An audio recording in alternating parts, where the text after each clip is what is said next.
Friends, welcome to my channel. Don't forget to like and subscribe. It's not difficult for you, but it's nice for me, and we're starting. Perhaps I should have foreseen that everything would not go well. I mean, who was I kidding? Even I couldn't believe how it turned out. But damn it, it was supposed to be a wedding.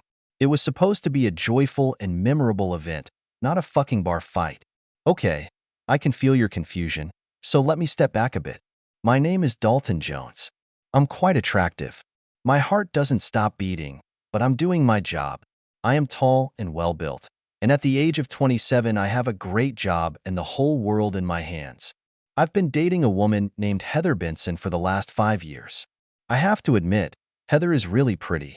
She is slender, with small but pert breasts, long legs, and an elastic ass.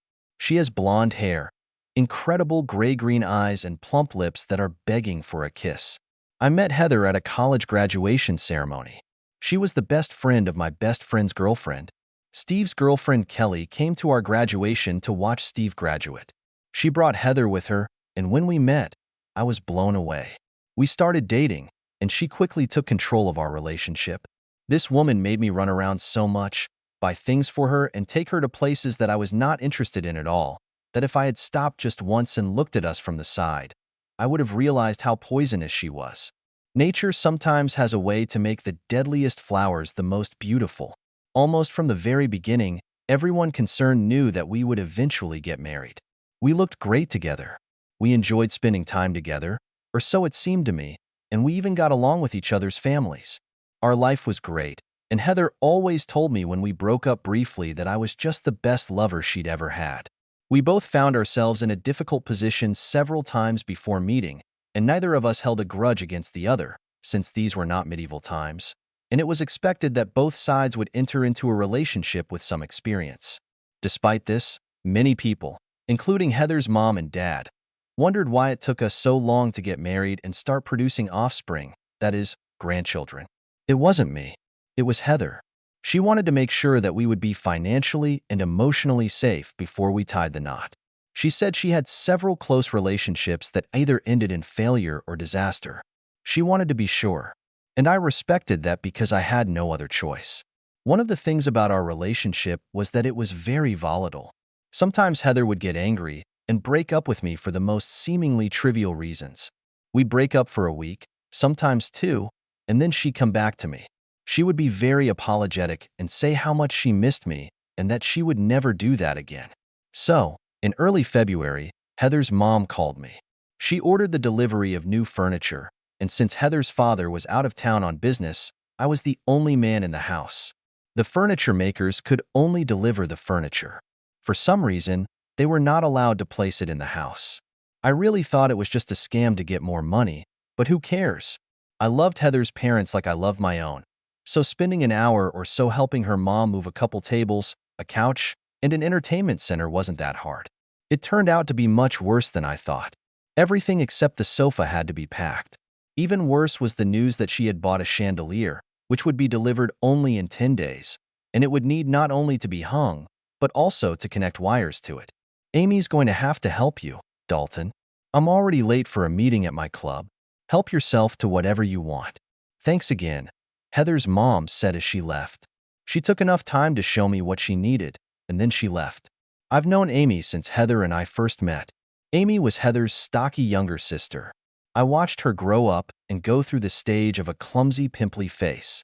Amy, like most of her younger siblings, wore Heather's old clothes all her life, rode Heather's old bicycles, and played with old toys. She always screamed about how much she hated Heather's rags. Last September, she left to study at an out-of-state college, but became homesick. She transferred back in January and tried to catch up on her studies. I've always felt sorry for Amy and treated her like a younger sister. It just seemed like this girl worked twice as hard as Heather and only achieved half the results. While Heather had blonde hair, Amy had dark hair. Heather was tall and slender, and Amy was shorter and maybe not as stocky anymore, but definitely more sensual. She had huge glasses and pimples all over her face. Heather was a girly girl, and Amy was the kind who would sit down and play a video game with you and maybe beat you.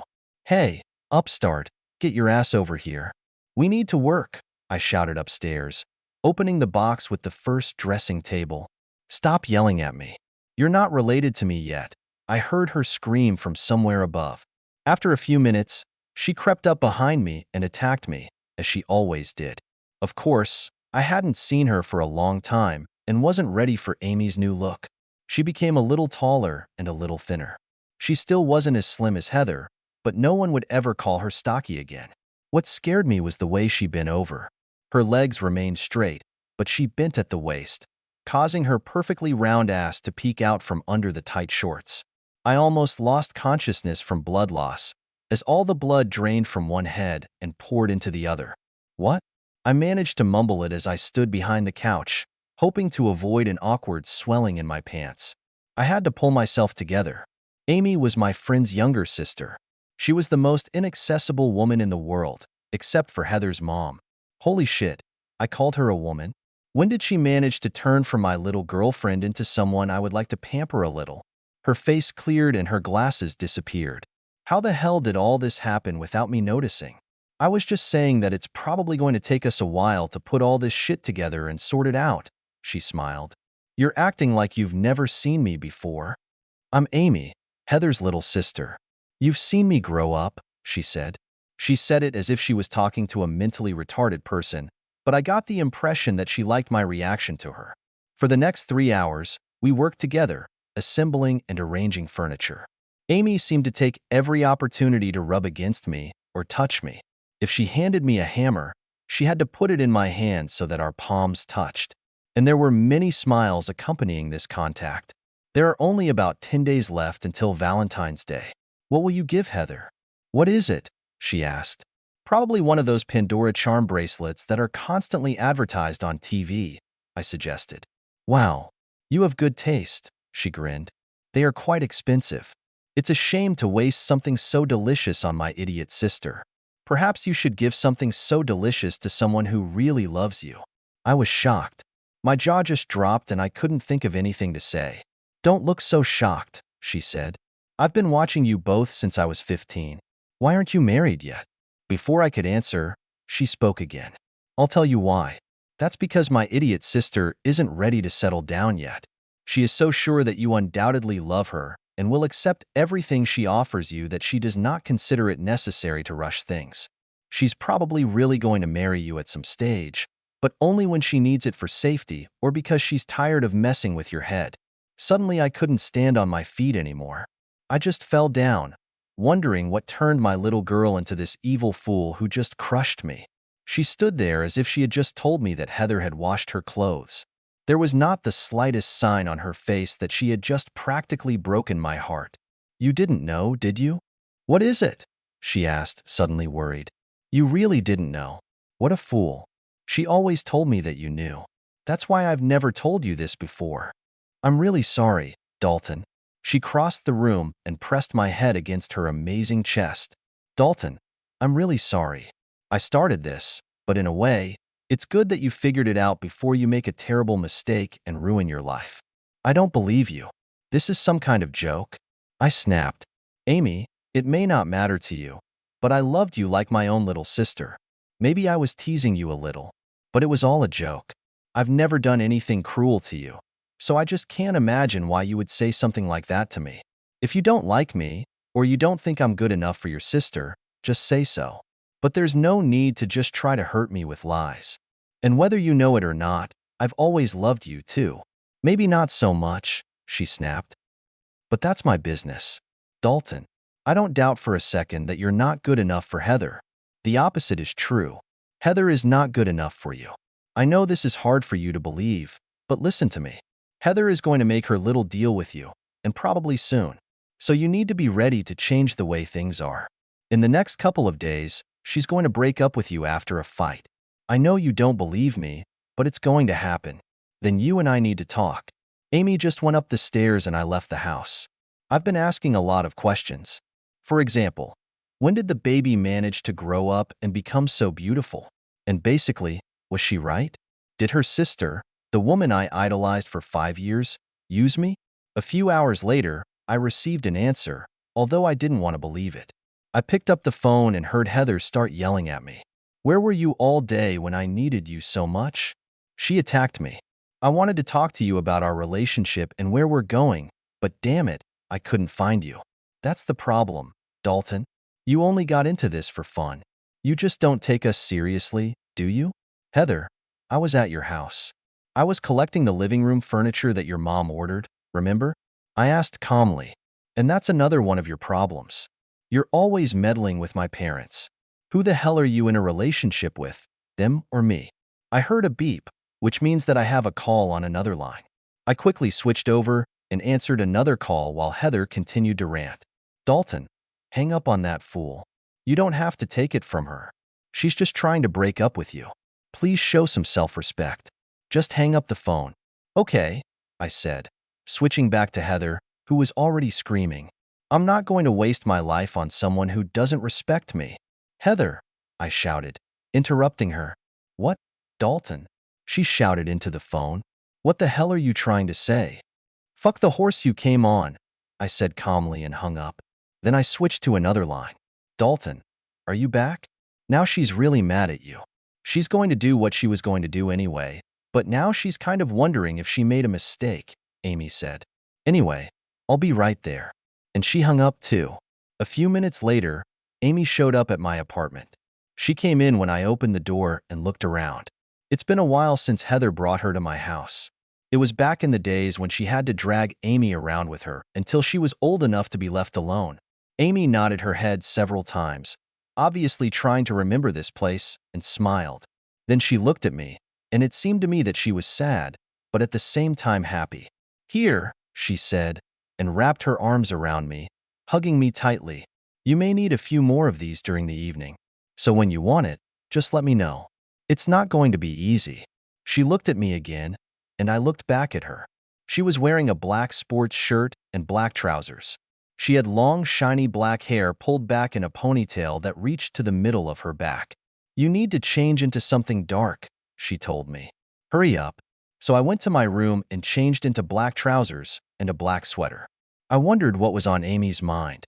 When I returned to my living room, I almost died laughing because my gorgeous 20-year-old girlfriend, who will soon become a sister-in-law, had put on one of Groucho Marx's noses from the joke shop, thick eyebrows and a mustache.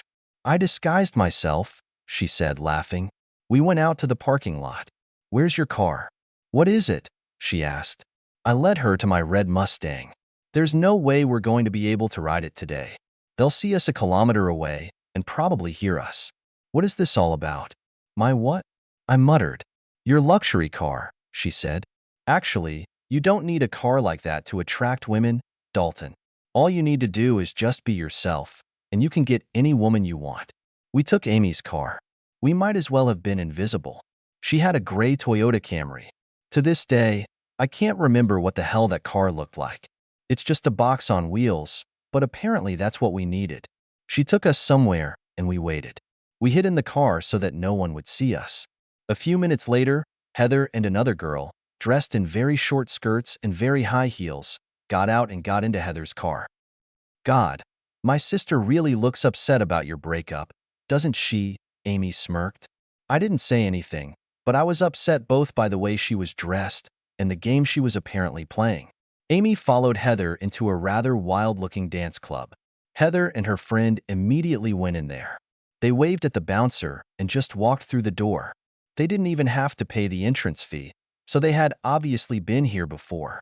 I was about to open the door and enter, but Amy took my hand and stopped me. They won't be there very long, she said. She's meeting her last boyfriend here, and they're going back to his house. He is a skydiving instructor at a small airfield. He only earns about $20,000 a year. He can't afford to support her, let alone marry her. I wanted to scream or go in there and beat the shit out of him. And maybe out of her, too. But more than anything, I wanted to go back to my apartment and throw all of Heather's shit out on the street. Over the past 5 years, she has accumulated a lot of clothes and other things that she constantly left overnight. It got to the point that if she didn't have enough space for something in her parents' house, it ended up in my apartment. So what attracted you to Heather? Amy asked. It wasn't really one thing, I said slowly. She was just hot stuff, Amy finished. Yes, I have to give you credit. My sister is definitely hot, but it's only hot on the outside. Next time, you need to pay attention to a woman who is eager to get you from the inside. Before I could think of an answer, Heather came out of the club. She was walking with a very handsome guy with short hair. He put his hand on her ass and got under her skirt right on the street. Amy took a picture of them in this position on her iPhone camera. Why did you do that? I asked. We are not married, so we do not need any evidence for a divorce. I'll just go my own way, and she can go hers. This is not for you, Dalton, she said. I need it. Well, Amy, you've proved your point, I said sadly. Dalton, you're not going to cry, are you? She asked me. She was looking at me with a lot of concern on her face. No, baby, I'm not going to cry, but it's pretty hard to find out that the woman I've loved for 5 years doesn't love me back. I mean, even for an adult, a broken heart is pretty hard. Dalton, you should look at this as a revelation. That's good, because now you can see what you're really worth in a relationship with this fool. And one thing you said was kind of wrong. Heather really loves you, in her own way, and she loves even more what you can do for her. She would never marry Luke Skyjumper. He's just another person she can play with in her endless quest for adventure. After all, she's going to settle down with you. But so far this month, she's making love to a skydiver, and next month she's making love to some big black guy. But over time, she'll be all yours, except for casual relationships, just like my mom and dad. Sooner or later, you're going to have problems too, or you're just going to go crazy. Amy drove us home in silence. We didn't really have anything to talk about. I needed to get out of town for a while, so I took a short vacation at work and went hiking alone. I went into the woods in a rented cabin and just ran along the paths, exploring the area. I only took a bottle of water and a cell phone with me when I went for a run. I used my phone's GPS to mark the location of the cabin so that I could always find my way back. In the 8 days that I was gone, Heather didn't call me at all for the first 3 days. Then, on the 4th day, she left me a cold message. The next day, she wondered why I didn't call her back, and on the last day, she begged me to call her back. Amy called me every single day while I was away, but I didn't answer her calls either. I really didn't want to talk to any of the sisters. Not with the one who broke my heart, and not even with the one who helped me improve. The day I returned was, of course, Valentine's Day. It took me 8 days, but I finally got Heather out of my heart. It was like quitting smoking. The most difficult thing is when you haven't smoked for several weeks and suddenly come across a person who smokes. Your body no longer needs cigarettes, but your mind reminds you of the pleasure you once got from them. The question is whether your will is strong enough not to return to this. I bought a box at a jewelry store and threw it in the car. On the way, I stopped at a flower shop. Even the exhaust system of my Mustang made a faint sound, as if the car did not want to drive to this house again.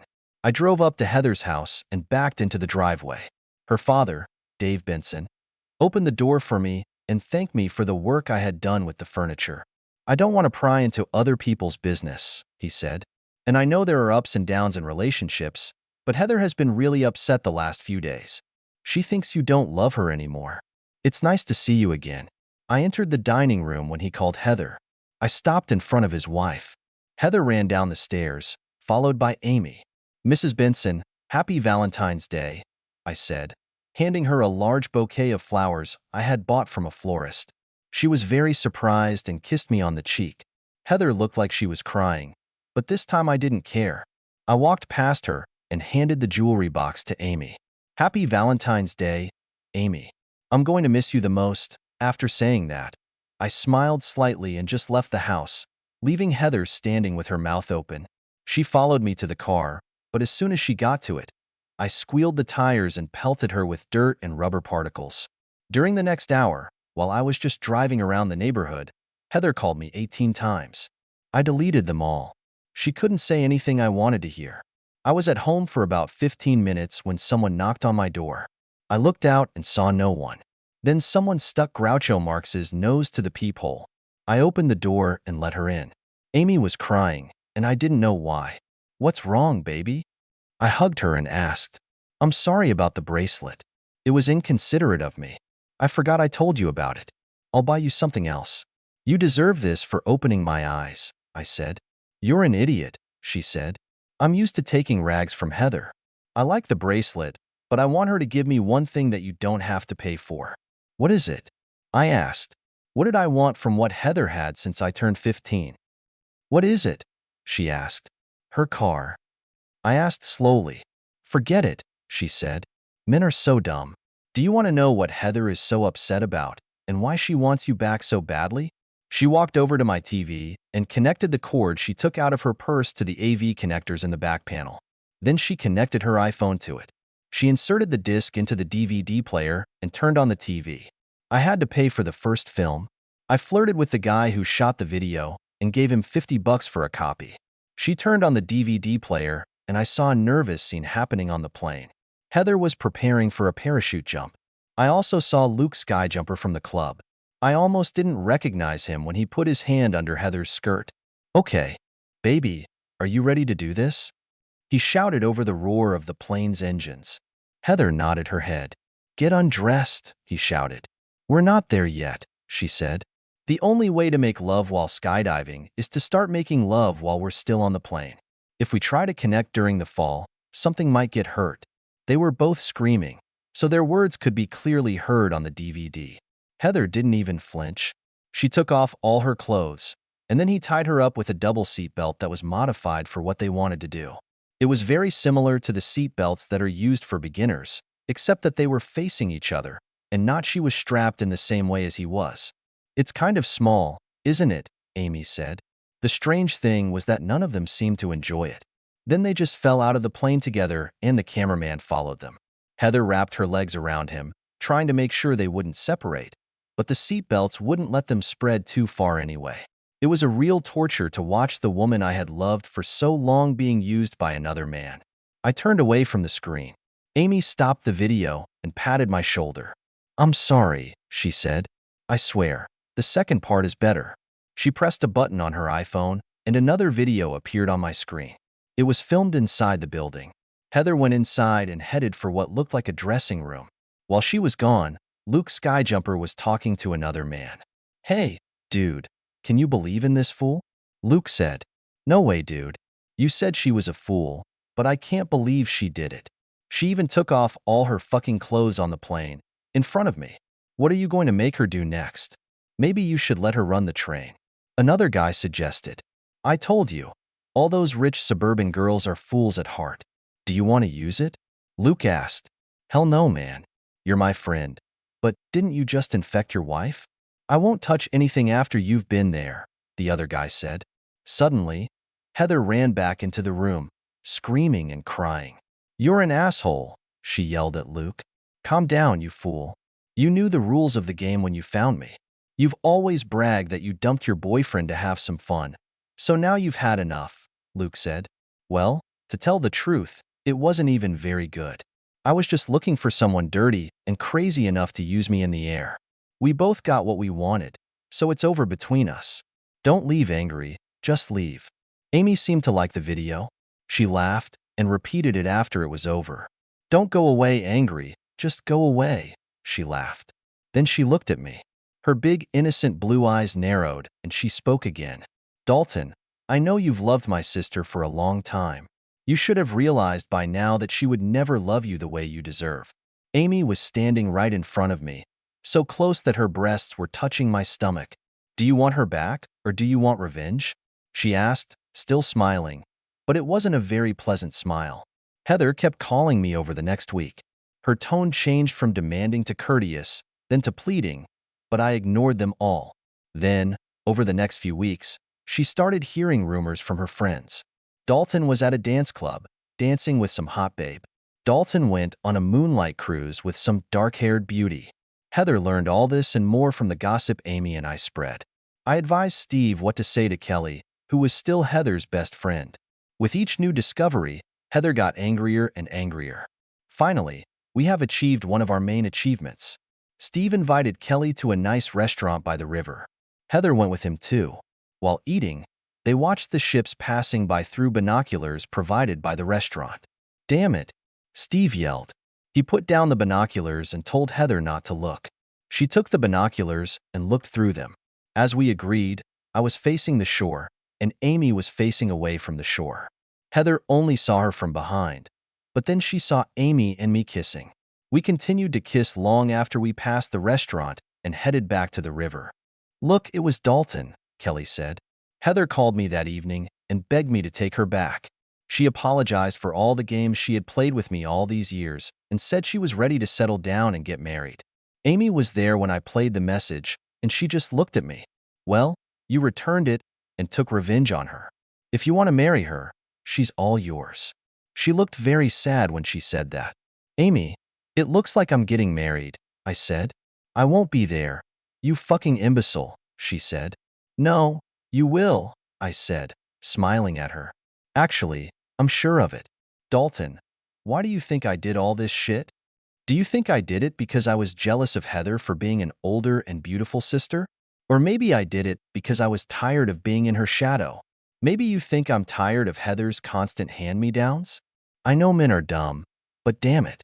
So keep it up, marry my pretty blonde sister and ruin your life, but I won't look at it. Amy, I laughed. Who says I'm going to marry Heather? I'm asking you. Oh, Dalton, this is so unexpected. She laughed with mock theatricality. Don't you want to test me in practice before you ask such serious questions? She leaned over and kissed me before I could do anything.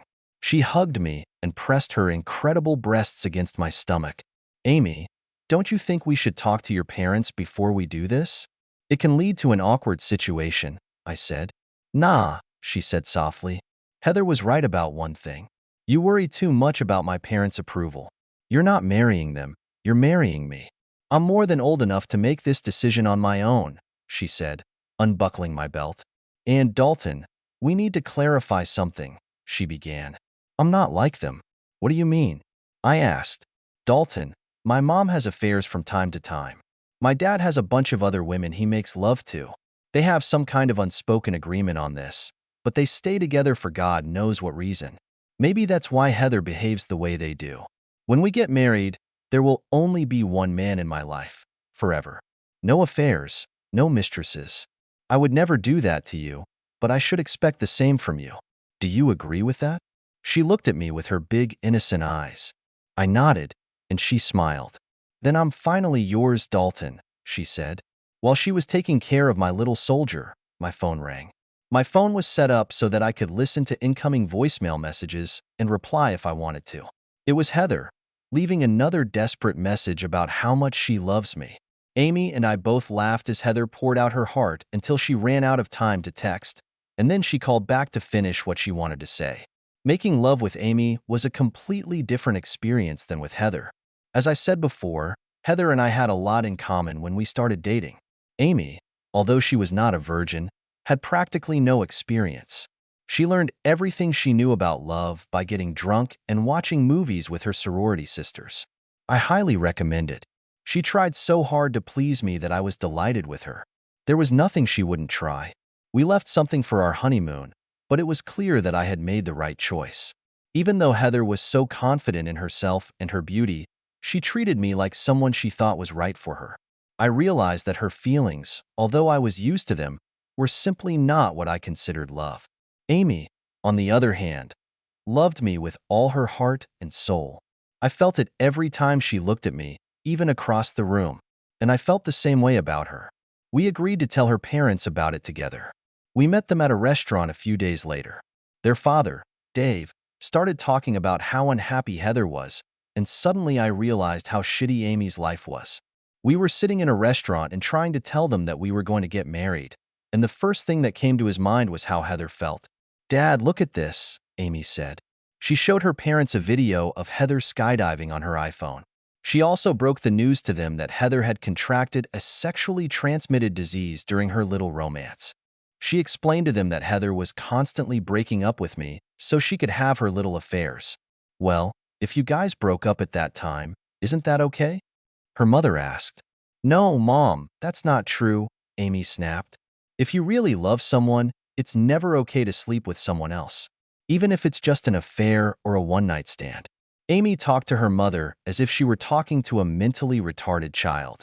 And you complain that Heather and Dalton haven't been married for so long? Do you remember? Just last week, when they broke up, you said, I wanted them to pull themselves together as soon as possible so that you could become a grandmother before you cooled down. Well, The reason they didn't get married is because Heather is stupid. She wants to keep him on a leash until she gets some exercise, Amy said. Well, maybe it's for the best, her father began. Then when they get married, she'll forget about it. Then she can be faithful to him. God knows, a man really needs a faithful wife. Amy's mother looked down when he said that. They'll never get married, Amy snapped. That's why we're here today. Dalton is going to marry me. I'm not stupid enough to play these games and let him go.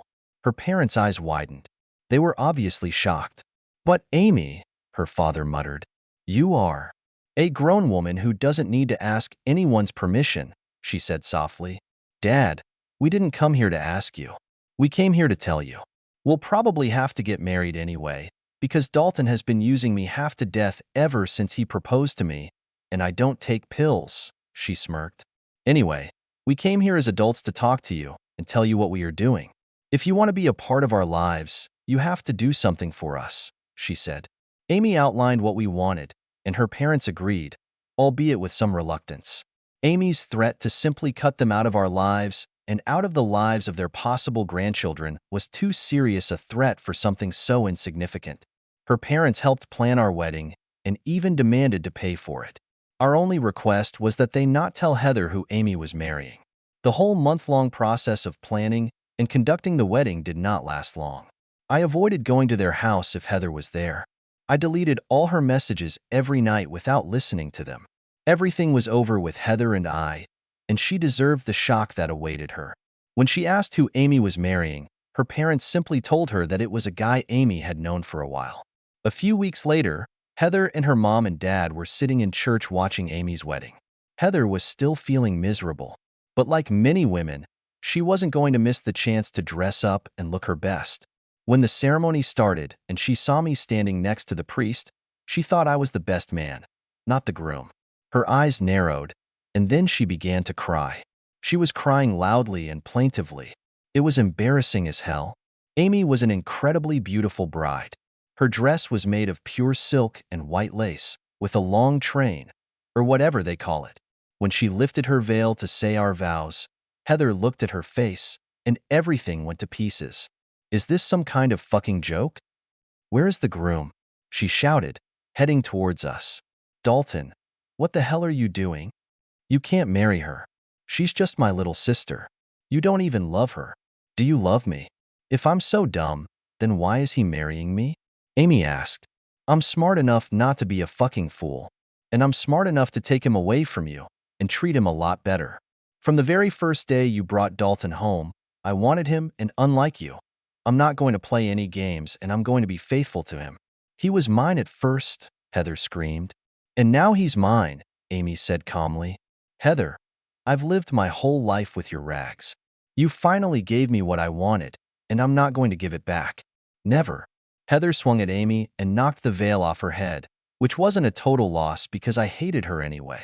I wanted her to have all that beautiful black hair visible, and now it was visible.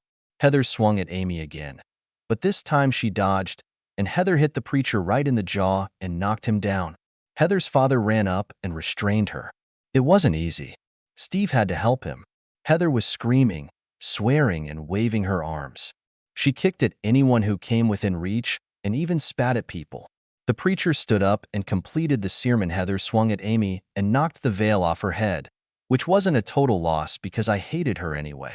I wanted her to have all that beautiful black hair visible, and now it was visible. Heather swung at Amy again, but this timed, and Heather hit the preacher right in the jaw and knocked him down.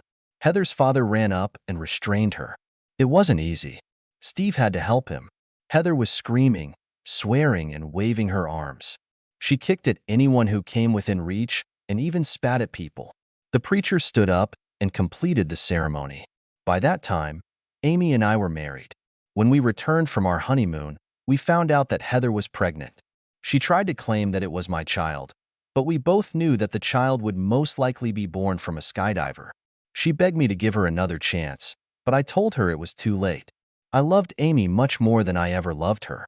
Besides, sister, Amy grinned, I'm pretty sure I'm pregnant too, and we know our baby is Dalton's.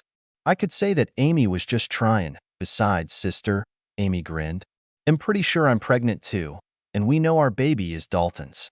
I could say Amy was just trying to piss off Heather after playing second fiddle to her for years. I think we're almost even, sis, she began. In my opinion, Dalton used me more times during our 2-week honeymoon than he used you in all the 5 years that you were together, and he says that he likes me more. Heather was getting angrier by the second. Listen, sis, Amy finally said. Dalton and I have something to do.